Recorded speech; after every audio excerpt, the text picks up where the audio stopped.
1-5! 1-4! 1-5! 1-4! 1-5! 1-4!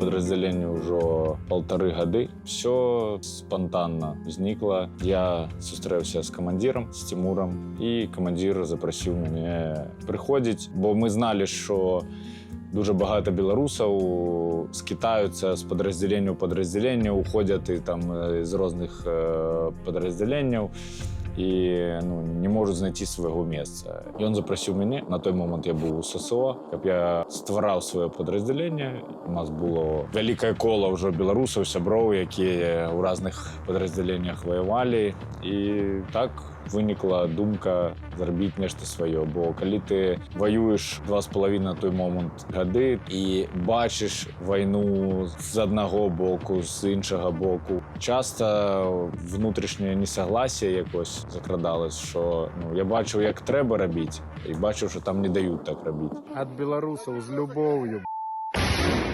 Побачив у різних містах, як воно працює, зібрав все саме правильне і поєднав, і ось ми поспробували це зробити, і як показує наші реалії, у нас все отрималося. Визуально находите себе каждый раз новую цель. Можете в мишени, можете любую находить там. Стали, low ready, оп, вкинули сразу, старайтесь сразу с вкладки словить мишень, свою цель. Оп, вкинули и сразу прям в плечо, бум, вставили жестко.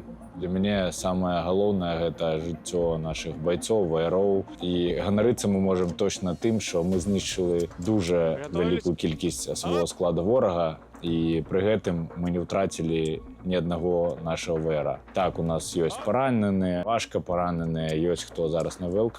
200-х у нас нема, і я як командир, і командир, які зі мною працюють разом, ми можемо цим ганоритися. По крупицям збирати людей, обучити, забезпечити людей. Наше підрозділення – це більше, ніж просто бойове підрозділення. Це справжня сім'я, де кожен переживає друг за друга, де ми не тільки там разом працюємо, нищимо ворога, ми знаємо, у кого що там трапляється у сім'ї, у житті, ми знаємо, що відбувається, де завжди там підставимо плечо друг другу. Тобто, ми сім'я. І тому, мабуть, до нас і йдуть люди. День створення 8 вересня, в День білоруської військової слави, ми почали існувати як підрозділення 1514. Контакт! Кроем! Кроем! Кроем! Тренировки по стрельбе проводятся, холостимся, отрабатываем различные упражнения, контакт отрабатываем, развертывание в линию, отход с контакта с линии огня отрабатываем. Просто одиночную стрельбу, холощение. Проводится довольно-таки часто между ротациями, стараемся проводить все время по погоде. Сразу же в полк Куся Калиновского был в батальоне «Террор». У нас были налеты, сразу как мы пришли, то есть, война другая была. Не было крыльев, было совершенно все по-другому. Мы могли на драйве заскочить в посадку, на драйве там же в этой посадке отстреляться, отколотиться и сразу же улететь. На внутренней кухне у них проблемы начались, они разделились. Создался батальон «Литвин». Я пошел в этот батальон «Литвин», сразу должен был быть как командир разведки обучать пацанов, но я не захотел быть командиром разведки, поскольку я не захотел брать просто на себя ответственность за жизни людей, не готов был к этому. Просто был с пацанами воевать остался в Литвине. Мы перешли во 2-й интернациональный легион, и во 2-м интернациональном легионе, в принципе, мы работали по границе. То есть контрдиверсионные действия, грубо говоря, проводили, не буду говорить, на каком участке границы определенном, но проводили там 3 месяца, работали и ушли из-за отношения командования. После этого еще у меня был путь в 79-й бригаде, но в 79-й бригаде я не хотел там находиться, я там был исключительно из-за того, что у меня была женщина беременная, и мне надо было, чтобы она родила, чтобы я ее вывез в Германию, чтобы она уже там жила. После этого я выехал в Германию, пробовал мирную жизнь пожить месяц. Я понял, не могу я оставаться, сюда уже приехал. Украину, опять же, 79-ю бригаду, мне прислали приглашение, и тогда уже со мной связался Андрей Бессмертный и предложил мне пойти в подразделение. Ну, и уже вот 1,5 года я в этом подразделении, и среди всех подразделений, которые я был, это место, от которого мне не хочется уйти, скажем так. Я такой человек ветреный, что если мне где-то что-то не нравится, я оттуда ухожу. Здесь я остаюсь, потому что мне здесь нравится и работа нравится, и отношения нравятся, и профессиональный уровень мой растет, позволяется, и дают мне свободу, которая мне настолько необходима. Поскольку, когда ущемляют мою свободу, я хочу просто собрать свой рюкзачок и куда-нибудь уйти. Приходить ось така верзила, горила, я його пам'ятаю реально ось таким маленьким. Жит сам по себе, рубаха парень, он відкритий, і он вельми своєобразний, і он вельми такий, ну, він сложний чоловік, насправді. У нас у підрозділенні головна фраза, і це «будь простей». Ось всі, хто приходять, накручені, здорові, сильні, тестостеронні, я кажу, будьте простей, уступайте, притирайтесь один до одного, тобто нам там 1,5 года мы разом. Андрей строгий командир, строгий, требовательный. Есть определенные правила, определенные законы, которые нарушать нельзя у нас в подразделении, поскольку все это будет наказано. Но при этом справедливый, очень гипер даже справедливый. У него есть эта гиперсправедливость и понимающий. Он входит в положение абсолютно каждого человека. Вот опять же, как я говорю, что я свободолюбивый человек, он может где-то войти в это положение и где-то дать мне больше этой свободы, чтобы я чувствовал себя лучше, и чтобы я мотивировал себя дальше работать. Поэтому я стою здесь, и среди всех командиров, то, что у меня были, это самый лучший командир. В том плане, что и понимает, и за ребят заботится, и то есть печется, как за собственных детей. Я був один з тих, хто створював підрозділення «Білоруський добровольчий корпус». Моє бачення було трошки інше від хлопців, тому я вирішив розвиватися далі сам як військовий і пішов у ССО. Позывные никто там сам себе не берет. Это, знаете, кто-то берет там сильный, мощный, красивый. Вот красивый, интересно. Кто ему дал позывной красивый? Вот у нас, например, позывной кочегар. Вот он пришел с Санечком, а сейчас он кочегар. Потому что у нас на базе был камин. Он просто не так давно пришел, декоративный камин. Просто они в чат записывают, просто как они растапливают и палят камин. Я говорю, вы что, говорю, с головой, говорю, какой камин, он декоративный. Я не знаю, вы его тушили там? Ну все, теперь у него позывной кочегар. То есть он растопил декоративный камин на доме, на базе в Киеве. Вот и все. Якутик, ну якутик просто... Вырез глаз. Разрез глаз, да, якутик. Так вышло. Да. Сел я в тюрьму за 22 год, когда началась война. Был шок. Для меня это ужас был. Что на Украину напали, я хотел как-то помочь. После чего мы с единомышленниками создали телеграм-канал, в котором мы скидывали новости, переброску российской техники по территории Беларуси. На ЖД-полотнах что-то устраивать, то есть типа, как подорвать там ролейный шкаф, либо просто кинуть проволоку, чтобы увидела, что как бы ЖД будет занят. Вот. После чего меня как бы 8 ноября 2022 года меня задержали, и вот так вот я оказался в тюрьме. В 7 часов утра ко мне просто ворвались сотрудники ОМОНа. Пистолет, щит, руки за спину, все. Я, даже там где-то есть видео, как меня задерживают. Вот я еще даже спал. В трусах меня вот так вот поднимают, ставят, говорят фамилия, имя, отчество. Все там, где проживаете. И все, после чего провели обыск. Я учился в Гомельском государственном машиностроительном колледже на программиста. Это среднеспециальное образование. И вот на 4-м курсе меня задержали. Ну и, соответственно, отчислили в связи с задержанием. Вольт!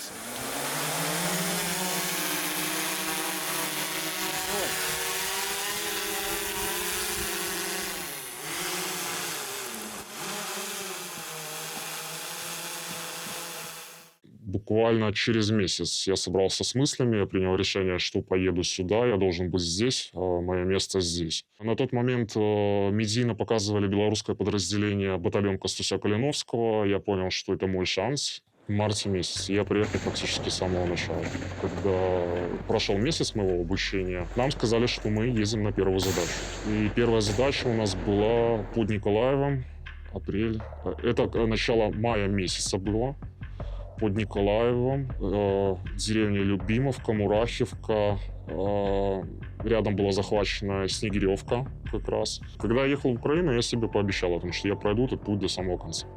И каким бы он ни заканчивался, плохим или положительные ноты для меня, я пройду его до самого конца. Чего бы этого не стоило. На тот момент в батальоне Калиновского начался разлад. Я сходил еще на еще одни боевые. Я тогда переквалифицировался в оператора ПТРК. Был еще один штурм у нас в Запорожье, любимое Гуляй-Поле. И после этого, когда у нас отношения, скажем так, начали совсем накаливаться, то было принято решение уходить оттуда. Но хотя я прекрасно понимал о том, что рано или поздно я все равно вернусь. Первые 15 сантиметров обязательно выкидывают. То есть отрезаются, выкидываются. Почему? Потому что порох может высыпаться. И могут быть такие тоже моменты, как прострел. Прострел — это когда, то есть огнепроводный шнур горит сантиметр в секунду. Прострел — это может 15 сантиметров сгореть за секунду. Создание руководства экстремистским формированием, иное содействие экстремистской деятельности и иное содействие экстремистской деятельности, совершенное повторно. Запросили 4 года, но дали 3,5. Находился в исправительной колонии номер 1 на города Новополоцк, КК номер 1. 5 месяцев я не отсидел.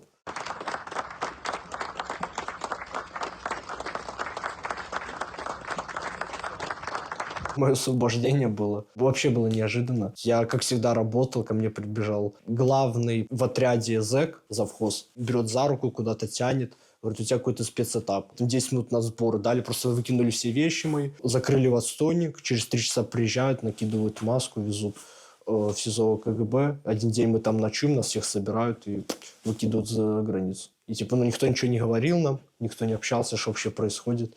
То есть, когда я спросил у них, где я вообще нахожусь, мне сказали, что тебе знать не нужно, где ты находишься. Все. Про Тихановского я знал уже на этапе, когда нас передавали. То есть они начали делать перекличку, и мы услышали его фамилию и голос. После чего они передали, подошли американцы, сказали, что типа вы свободны, сейчас мы повезем вас в Литву, в посольство, американское посольство, типа все будет с вами нормально, все. И вывезли в Литву.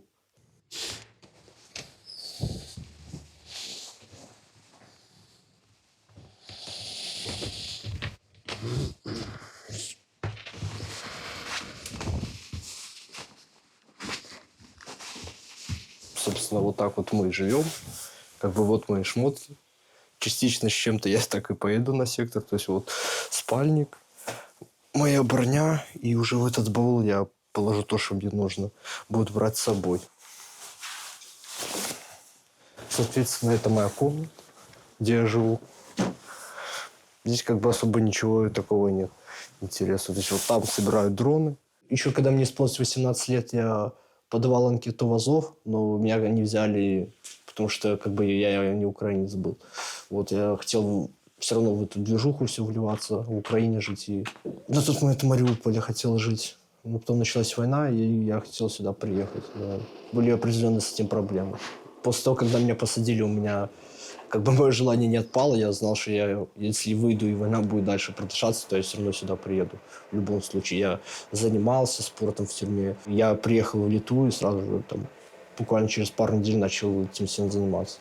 Почему я выбрал этот подроздел? Тут случайно, когда подписывался на Андрея в Инстаграме, увидел, что у него есть ссылка на подроздел. Я зашел, узнал, думаю, прикольно, буду разведчиком. Контакт!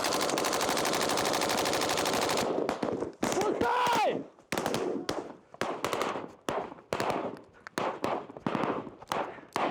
Якут приехал, и он был на контакте с калі ездил у Европу у отпуску и сказал, что познайомився з хлопцем, і він хоче до нас, і він тільки вийшов. Попросив хлопців, хто був у Києві, його зустріли, і мені віддзвонили, сказали, смішний, малий якийсь, мелкий, більш-менш адекватний, його одразу психтесты попужали. Все нормально, и он у добром стані, займається, спорт, тренировки, турніки. Красавчик, влівся у колектив вельми швидко і Ось такий хлопець. В феврале месяце 23 года я вернулся обратно. Был на тот момент на связи с мамой Волота. Мы периодически с ней переписывались. Вот, и она мне порекомендовала все-таки, если ты мужик и готов идти дальше, бери, собирай манатки и едь к нам в террор.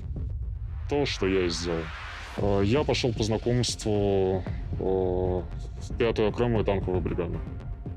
Находился я там не очень долго, скажем так. Как оказалось, часть, под которую я приехал, она была резервная. Следующее подразделение, в которое я собирался идти, это были «Волки да Винчи». Я подал туда заявление, ждал, по-моему, около 2 или 1,5 месяца, пока пройду проверки. Через 1,5 недели мне сказали, что нужно ехать подписывать контракт. Я случайно позвонил Бессмертному. Просто позвонил спросить, как у него дела. Вот сказал там так и так, вот сейчас собирается уходить и собирается создавать подразделение, и спросил у меня, не хочешь ли ты ко мне. Начало нашего пути в 15-14 мы все начали проходить БЗВП, знакомство с коллективом, новые учения, новые знания, которые мне не давали, в принципе, за всю войну. Мне было изначально интересно какое-то тяжелое направление. Я выбрал направление разведки. И я прекрасно понимаю о том, что она требует очень высоких физических способностей. То, чем мы и занимались, и занимаемся, постоянно тренируемся, ходим в зал, бегаем. Работать по разведке сейчас не совсем, наверное, актуально, потому как в небе сейчас преимущественно работают дроны. И на данный момент мы работаем, я конкретно работаю на МАКе. Мы группа разведки, которая летает, мы просматриваем, ищем позиции или вычисляем их, и сразу же подключаем нашу группу FPV-шников, которые доделывают наше начало. Мы их находим, они их уничтожают.